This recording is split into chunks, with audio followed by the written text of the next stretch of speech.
안녕하세요. 배신의 장미입니다. 오늘의 사연 시작하겠습니다. 거두절미하고 완전 며느리 초짜 시절과 초짜 떼고 난 후에 시어머니와 당당하게 대적한 두 개의 이야기만 들려드리겠습니다. 저는 저희 시어머니를 정말 싫어해요. 시어머니도 무슨 말만 하면 왜요? 라고 되받아치는 저 같은 며느리 싫겠죠. 그런데 저를 싫어하는 시어머니라서 다행이고 제 얼굴 보면 보기 싫다고 말하는 시어머니라 너무 다행이라고 생각하고 있습니다. 제 감정은 시어머니가 가지고 있는 것보다 훨씬 더 세고 강력하거든요. 자, 제가 막 결혼했을 때, 그러니까 제가 초짜였을 때 시어머니가 제게 명령을 내리셨습니다. 매주 토요일부터 일요일까지 시댁에 머무르며 같이 식사를 하자고요. 그리고 토요일에 꼭 아침을 같이 먹고 싶다는 의견을 피력했는데 그 말은 토요일 일찌감치 시댁에 오던지 아니면 금요일에 시댁으로 넘어오라는 말이었죠. 결혼한 지 고작 1주 지났을 때였나? 순수하고 아무것도 모르는 며느리였던 제가 뭐라 말을 할 수가 있겠어요. 그래서 다 그런 줄 알고 네, 따라 드렸습니다.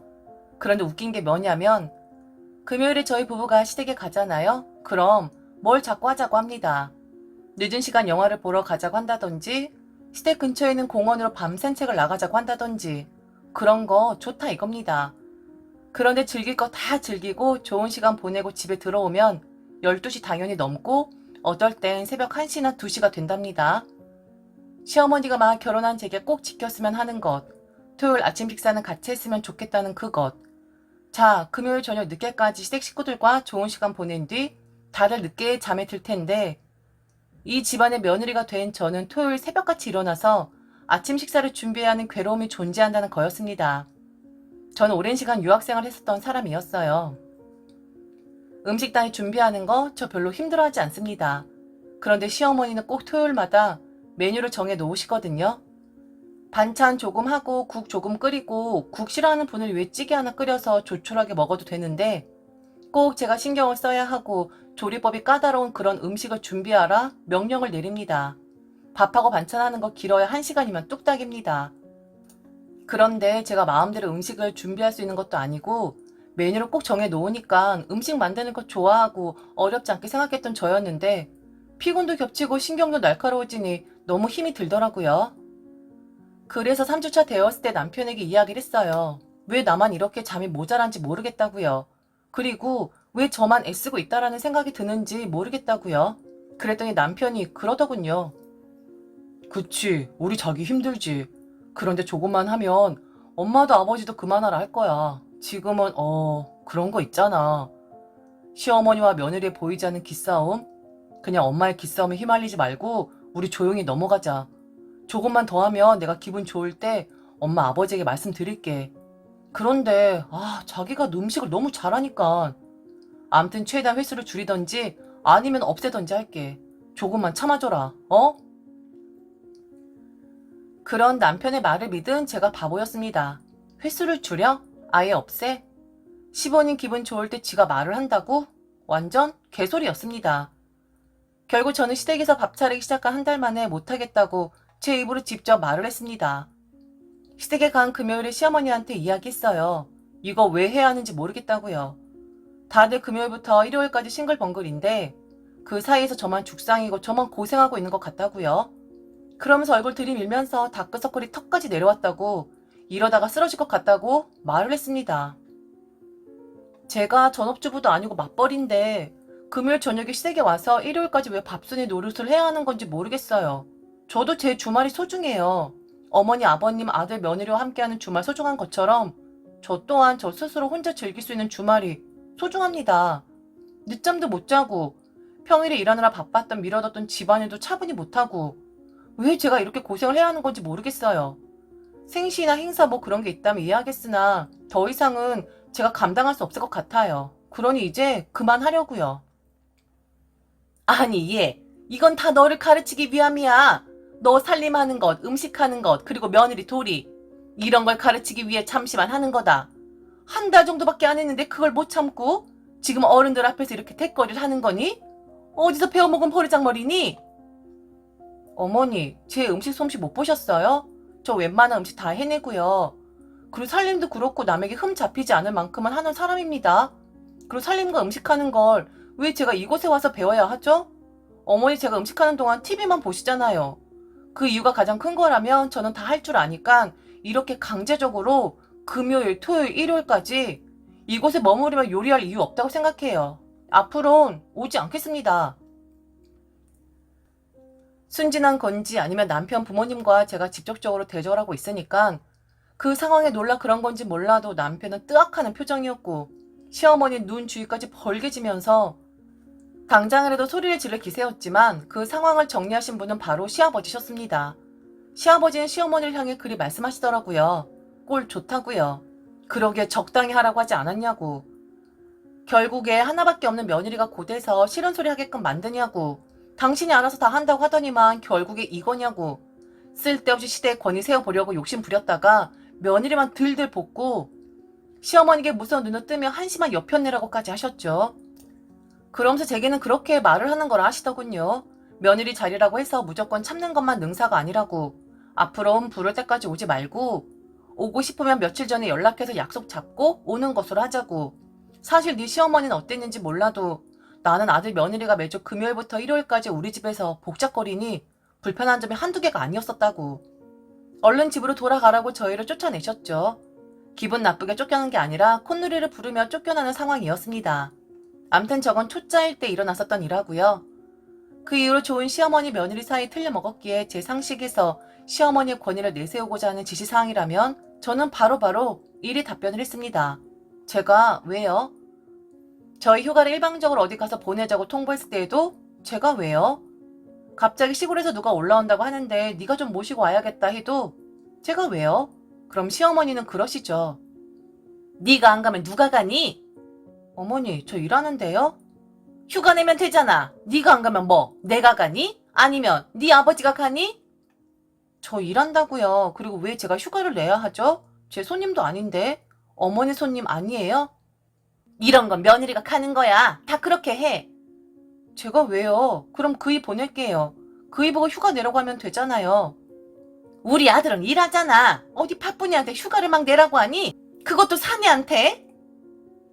그럼 제 일은 일도 아닌 건가요? 저도 일한다고요. 남편과 동등하게 일을 하는 사람이라고요. 완전 그땐 박장대소했습니다. 진짜 내 일은 일도 아니라고 생각하는 건가? 시어머니 아들 바쁜 것처럼 저도 바쁜 사람이고 그리고 연봉 차이 어마어마하게 나면 그럴 수도 있겠다 싶겠지만 도끼는 객긴이에요. 결국 시어머니 말 막 더듬으면서 버럭을 했지만 저는 제가 왜요? 라는 말을 반복했습니다. 정말 제가 왜요? 이후로도 이런 자잘한 일들 많지만 생략하겠습니다. 어떤 분인지 아시겠죠? 그러다가 시어머니 생각엔 당신 혼자서 저 대적하기 힘드니 아마도 다른 사람들의 도움을 좀 받고자 한 것 같습니다. 주말이었는데 시어머니가 잠시 저보고 앞이라고 나올 수 있냐 하는 거예요. 남편과 둘이 있다고 했는데 그냥 저만 잠깐 나오라고 하셔서 자주 그랬었던 것처럼 저는 장을 같이 보자고 하는 거구나 라고 간단하게 생각을 했어요. 저도 그리고 시어머니도 자주 가는 시장에 카페로 나와달라 했거든요. 암튼 그냥 생각 없이 장바구니 하나 들고 덜렁덜렁 추리닝에 모자 푹 눌러쓰고 그 카페로 갔습니다. 그런데 시어머니 혼자가 아니시더라고요. 총 3명의 시어머니 친구분들과 같이 계셨는데 딱 봐도 제 얘기 한번 꺾어보겠다는 네가 이 집 며느리야? 라는 분위기였습니다. 살벌하더라고요. 막 이리저리 눈을 돌리며 저를 스캔하는데 저는 다가가서 우선 인사는 했지요. 그런데 하나같이 저를 보면서 한마디를 하기 시작하는데 저 집 며느리들도 힘들겠구나. 우리 시어머니도 만만치 않은데 역시 그 시어머니의 그 친구들이구나 싶었습니다. 어머, 결혼식에선 이쁘던데? 에이, 별로네. 그때 화장빨이었나봐. 의외로 수수하네? 아, 그래요? 수수하게 봐주셔서 감사해요. 라고 말하며 시어머니 옆자리에 앉았죠. 그러자 다음 타자 시어머니 친구분이 제게 잽을 날리셨는데 왜 남편은 안 데리고 왔어? 어머 이렇게 날씨 좋은 주말에? 남편이랑 어디 좋은 데 나가야 하는 거 아니야? 그런데 우리 며느리 옷이 너무 그렇다. 결혼한 지도 얼마 안 됐는데 벌써부터 이렇게 퍼지면 안 돼. 그러게요. 그런데 아주머니 옷차림도 그다지. 제 옷차림 지적하실 정도는 아닌 것 같네요. 라고 말하며 수줍게 웃어드렸죠. 그러다가 한 분이 제 기분을 굉장히 상하게 하는 말씀을 하셨습니다. 절대로 입 밖으로 꺼내지 말아야 하는 그 누구에게도 허용할 수 없는 그런 말이요. 아이 생각은 없어? 그리고 말이야, 며느리 몸 관리 잘해야 해. 친정아버지가 암으로 돌아가셨다며? 그거 다 유전이야. 아이 낳는 건 다들 기대하고 있을 건데 남들보다 조금 열세한 유전자 가구지고 있으니까 정말 건강 신경 써야 한다고. 내 말 알아듣지? 정말 조심해야 한다고. 자기네 집안은 그런 거 없지? 저도 시어머니 친구분들 만났을 때 그 기회 눌리지 않으려고 일부러 좀 말을 세게 한 건 있습니다. 그런데 그냥 발버둥이라고 생각해 주세요. 그런데 마지막 친구분의 말은 정말 최악이었습니다. 저희 아버지는 소방관이셨고요. 워낙에 위험한 현장에서 일을 하셨던 분이라 암뿐만 아니라 몸에 철심 몇 개는 기본적으로 박혀있는 분이었습니다. 그리고 아버지의 동료들 중 몸 성하신 분들 하나도 없어요.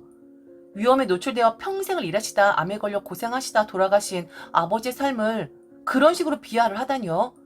시어머니는 그분을 제지할 생각도 없어 보였고요. 우리 집은 그런 거 없지라고 하더라고요. 저는 바로 시어머니에게 그랬습니다. 저를 왜 부르셨는지 모르겠으나 저기 어머님들, 저희 아버지 소방관이셨고요. 평생 어려움에 처해 있는 사람들을 위해 헌신하다 암에 걸려 돌아가신 분이에요. 제가 지금 왜 이런 소리를 해야 하는지도 모르겠으나 어머니, 친구들 불러서 며느리 기 한번 꺾어보겠다는 건가 본데 잘못 생각하셨어요. 어머니 지금 너무 잘못을 하셨거든요. 아마 저희 어머니 말씀 듣고 싸가지 없는 며느리로 알고 단체로 혼 한번 내보겠다고 부르셨나 본데 아쉽네요. 다른 어머님들한테 보여드릴 수 없으니까요. 어머니, 진짜 제가 얼마나 싸가지가 없는지 오늘 한번 제대로 보여드릴게요. 성공하셨네요. 제가 얼마나 막대먹은 며느리인지 보고 싶어 다들 모이신 것 같은데 어머니 기대하세요. 확실하게 보여드릴게요. 저는 바로 집으로 돌아가 인터넷에서 합의 이혼 서류를 내려받아 프린트했습니다. 남편에게 집어 던지면서 내가 지금 도는 모습 보고 싶지 않으면 당장 적어 내려가라고 했어요. 영문도 모르는 남편은 당연히 주저했죠. 그럼 내가 다른 수 없을까봐? 추리닝에 모자 눌러 쓴 그 모습 그대로 저는 시댁으로 갔습니다. 시아버지 혼자 계셨는데 저는 목례만 하고 시댁 식탁 위에 이혼서류 탁 하고 올려놓았습니다. 시아버지 당연히 식탁으로 오셨고 이혼 서류인 거 보고 화들짝 놀라셨죠. 이게 뭐냐고 호통을 치셨는데 저는 더 큰 목소리로 그랬습니다. 기센 며느리 한번 꺾어보겠다 하는 건 이 세상 모든 시어머니들이 하는 행동이라고요. 하지만 돌아가신 친정아버지 이야기하면서 며느리끼리 꺾으려고 하는 건 이건 사람이 할 짓이 아니라고 했습니다. 그렇게 제가 마음에 안 드시는 것 같은데 저희 열세 유전자 어쩌고저쩌고 하셨으니 건강한 유전자 가지고 있는 새 며느리 얻으시라고. 내 부모까지 모욕하는 거 못 참겠다 했습니다. 그리고 시어머니 덕분에 아들 이혼 딱지 붙어서 반품하는 거라 했어요. 착각하시는 것 같은데 요즘에 어떤 시대인데 며느리한테 큰소리 치고 잡으면 네 어머니 순종하겠습니다 하냐고. 당신들 아들 그렇게 잘난 거 아니고 내 부모 모욕까지 들으며 데리고 살 가치 없으니까 반품하겠다 했습니다. 자초지종 다 들은 시아버지, 시어머니 불러들여 호통을 치셨고요. 제게 대신 사과한다 하셨지만 저는 시아버지 사과는 받겠으나 시어머니의 돈 없는 행동에는 용서할 마음이 없다고 딱 잘라 말했습니다. 저 일로 인해 시어머니와 사이 완전 안 좋고요. 지금 몇 년이 지났는데도 필요한 말 외에는 서로 섞지도 않고 있습니다. 그런데 저는 이게 편해요. 서로 싫어하고 미워하니까 동등한 거잖아요. 제 쪽에서만 미워하면 제가 벌 받을 수도 있는데 시어머니는 제가 이혼 서류 가지고 난리치는 바람에 시아버지한테 혼나겠다고 저를 엄청 원망하고 있거든요. 평생 그냥 이렇게 살 것 같아요. 저는 저대로, 시어머니 시어머니대로 서로 원망하면서 말이죠. 야, 어떠세요? 저 같은 며느리? 그리고 저희 시어머니 같은 어머니? 저도 참 노답이지만 저희 시어머니도 만만치 않게 돈 없는 행동한 거 아닌가요? 지금까지 들어줘서 진심으로 감사합니다. 이상 대신의 장미였습니다.